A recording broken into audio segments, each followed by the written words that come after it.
이른바 대장동 의혹을 수사하는 과정에서 나왔던 진술 내용들이 언론에 추가로 계속 조금씩 흘러나오고 있습니다.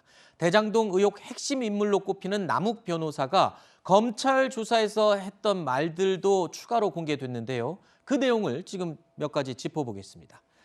자, 지난해 11월 남욱 변호사는 검찰 조사에서 김만배 화천대유 대주주가 3억 6천만 원을 유동규 전 본부장에게 준 것으로 들었다라고 말하면서 유동규 씨가 3억 6천만 원을 구체적으로 어디에 사용했는지는 알지 못하지만 시기적으로 봤을 때 이재명 시장의 재선 선거 자금으로 사용했을 것으로 추정한다고 진술한 것으로 알려지고 있습니다.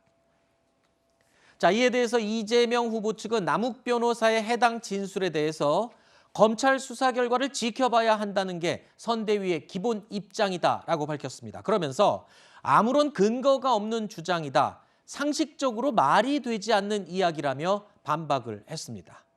과거에 이재명 후보는 유동규 전 본부장이 선거를 도왔던 건 사실이다라면서도 정치적인 미래를 함께 설계하는 사이는 아니었다라고 언급한 적이 있죠. 이분이 원래 리모델링 하시던 분인데 저희 이제 선거를 모두 어쨌든 VS 도와주셨고 원래 도시공사 이전에 시설관리공단 거기에 직원 관리하는 그 업무를 맡았는데 그게 원래 좀 측근들이 가는 자리 아니에요?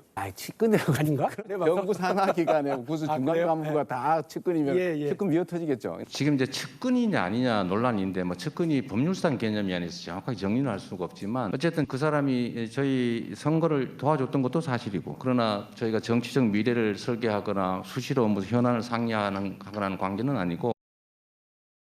정영학 회계사 녹취록에는 유동규 전 본부장이 이재명 당시 성남시장의 재선을 돕기 위해서 노력한 정황이 담겨 있다라고 지금 이야기가 나오고 있는 건데 이게 뭐 확인된 건 아니지 않습니까? 그런데 어떤 정황들이 나왔다고 얘기를 하는 겁니까? 네, 이건 뭐 남욱 변호사와 정영학 회계사 사이의 이제 발언인데요. 그 유동규 전 본부장과의 사이에서 지금 이재명 당시 성남시장이 재선을 해야 되는 그런 상황인데 그러다 보니까 뭐 돈도 좀 마련해서 그러니까 김만배 씨가 한 3억 6천만 원 정도를 유동규 씨한테 준 것으로 들었다. 그리고 뭐 확인한 것은 아니지만 본인이 당시 시기로 봤을 때 이게 이재명 당시 시장의 재선 선거 자금으로 사용됐던 것 아니냐라는 추정하는 그런 남욱 변호사 얘기가 나왔고요.